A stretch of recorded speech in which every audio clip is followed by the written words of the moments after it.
Hi, my name is Barry Crampton. I've been sent this diagnostic machine to test. Now, to be fair, it's really good because I was actually just looking to buy one. In the past, I've always had a snap-on scanner, and that cost me £6,500, I think, to buy plus VAT, and then it was about £85 a month to keep the software updated. I sold my scanner a while ago because we were trying to downsize, and we then start using an auto electrician. When I first bought it, things were so commonplace, the faults were so commonplace, like airbag lights coming on, and it used to be, you know, when these ECUs, when they first started putting airbag ECUs, a customer would get in the car and there'd be a manual seat height adjuster, and if they were messing about with it, they'd pull the height adjuster lever and no weight in the car, the seat would fly up, and the next thing you know, you've got an airbag light on. Even I think Vauxhall Corsas, at the time, if they run out of petrol, the engine management light would come on. And I remember sitting at a Vauxhall dealer's for about 2 hours waiting for them to come out, plug this machine in, and I think they charged me about 85 quid because somebody had run out of petrol. So hence it then actually became cheaper for me to buy a snap-on scanner at £6.5 plus VAT and £85 a month than to keep going to different dealers to have the lights. What I should have done was switch this on while I'm talking. Sorry. There we go, that's coming on now. So yeah, it became cheaper for me to pay all that money out and a monthly subscription than to keep going to other dealers, and it was also a lot more convenient. You know, I remember a guy set off the forecourt and he stalled the car, and then somehow he tried to start it while it and engine management light came on, and again, taking somebody for a test drive cost me £85 to go to the dealers to get a light knocked out. So I bought it. Nowadays, I mean, this from Mucar,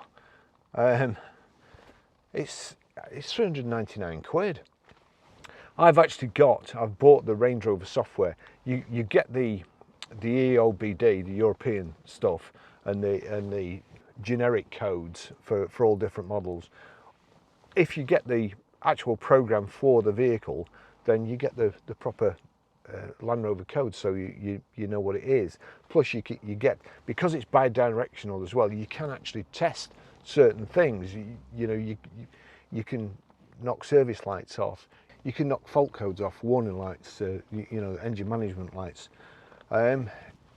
So for the amount of money that this cost, it's $49 for me to upgrade it to the Land Rover system. And the other thing is, you know, these days customers are quite wise, and you can get something that's not as good as this, that'll just knock an engine management light off for a lot less money than it would cost you to have the fault fixed. So we're finding more and more that customers will just, you know, perhaps stop up the road when they're coming to swap a car, stop up the road, knock the engine management light out, and come and trade it in, and then lo and behold, you set off up the road a couple of days later, or a customer takes delivery of it and the engine management light comes on. So it's a load of aggravation, and we want to stop that for customers. With this, it's so easy. I mean, my old snap-on scanner was in a box yay big, and it had all different leads and all different plugs to put in. This is just that. There's no cable, it's Bluetooth. You take that out, plug it in to the diagnostic socket. Now, for ease of use here, I've plugged this extension cable in here for into the diagnostic socket. So I'll just plug that in there, and I'll try and kind of wedge it so you can see it. Let's see there. No. Perhaps not. Where can I wedge it?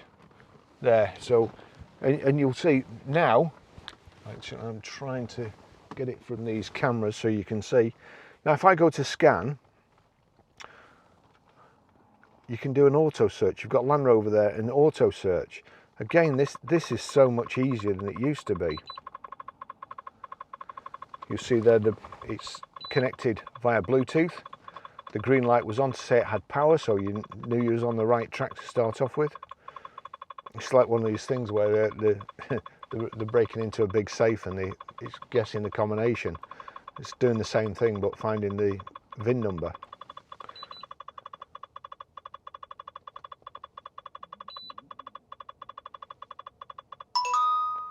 Right. So it's recognised there you go, and it's got the VIN code, the make and model, the year, engine, and that's it. So vehicle correct. And here we go, I'll just go for this top one, and it will now health report. So it's now scanning the whole system. And one of the things I'll try and show you as well, quite a good while ago, and in fact it has happened recently as well. We've had a car with a pretty minor fault, something that we can't control. The car's gone out and it's got stone through the radiator, or however the radiator sprung a leak, and the driver, even though the warning light came on, the driver kept going. I think it was a Friday night and he must have been in a rush to get home, so he's kept going and the engine seized up. They've then come back to us. New engine is a lot of money, but with this scanner you can actually see when the engine management light came on and how many miles it's done with the engine management light on. So you know, you can be a bit of a detective these days. Also, as I say, these lights come on. Sometimes they come on for absolutely no reason whatsoever. It can just be a combination of things. For instance, recently we've had people put in the wrong petrol in with this new E10 petrol. Causes a slight misfire. Engine management light comes on. They think it's the end of the world, it's the car, and it's not. It's because they put the wrong fuel in. But here we go. So there you go. This car has got, it's showing faults on all those things. Now they'll have just come on over the years, and honestly, it's every single car. They come on, there's no engine management light on, but it's just at some stage recorded a fault. So here we go, you see all them. If I go into, say, that one, look, it tells you version information, read fault code, so read that. Control module configuration, incompatible historic. So there you go, all the faults. And if I clear all these faults, it's going through the system, clearing all the faults, and that's actually good for us, because when we sell a car, if anything does go wrong, all those faults are already recorded. That meant nothing. However, what it means to say is, with the trading standards laws these days, if anything goes wrong within the first 30 days, a customer can theoretically ask for his money back, refunded, no questions asked. And certainly if you don't cure the fault within a couple of visits, then again he can ask for his money back. Now the first visit, if you've got those fault codes already on that built up over years, you're kind of flying blind. So before the cars go out, if we clear the fault codes, at least if something comes on when the new customer's got it, we've got half a chance, and we can narrow it down to see what it is. So again, this for £399 is worth its weight in gold to us, just in you know, not messing about, not faffing about. Let's just see. And the other day we were trying to find a fault on a rear wash wipe. With this being bi-directional, you can go into some systems and send the window up and down. It's steaming up in here. We send the window up and down. You can control all sorts of modules with it. So I hope I'm making myself clear, because these cameras, you've got about 20 minutes before they overheat, so I'm trying to cram as much in as possible. So that's that bit done. So we'll just go back there. We'll click out. Operator message. Are you sure you want to exit? Yes. It does give you an audible beep when you come out. Here you go. Would you like to end your diagnostic session? Yes. That's just reminding you to take this Bluetooth thing out, because you've not got a cable, it's easy to forget. So we've done that. Now then, we'll go back again. We'll go out of here. You've got OBD maintenance and service. And there you go, you've got all these things. One of the other things, we had the wheels refurbed. They took the tyres off, refurbed the wheels, put the tyres back on, and of course that set off like there was trouble codes for all 4 wheels. Again, that had to be cleared.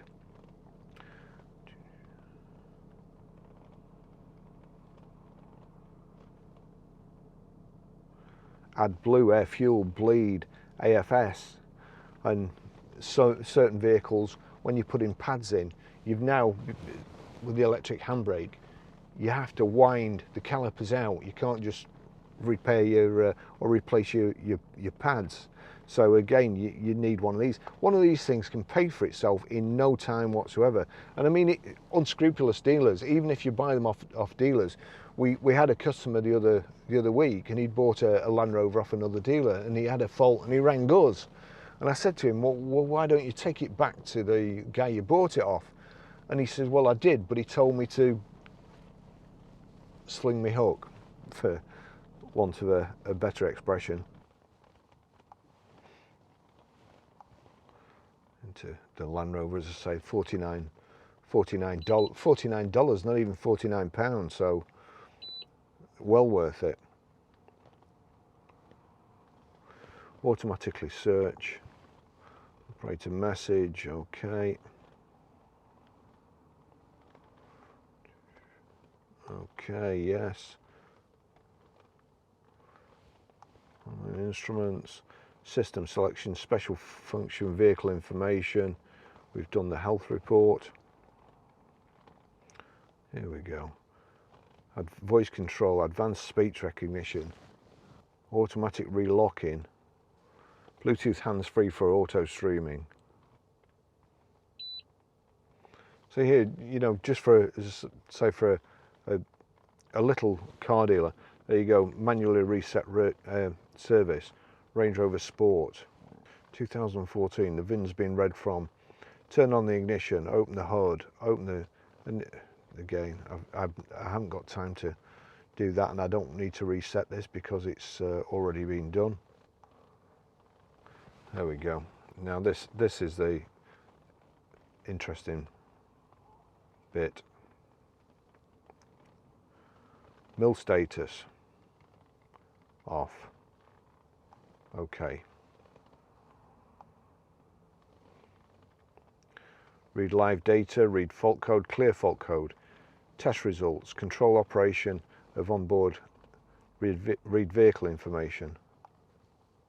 Instrument calibration function. Now I won't go into that because I think you can actually, there may be a way of changing the mileage, which obviously we don't do stuff like that. So if you go into the store there, look, those are all the models you can buy the extra for.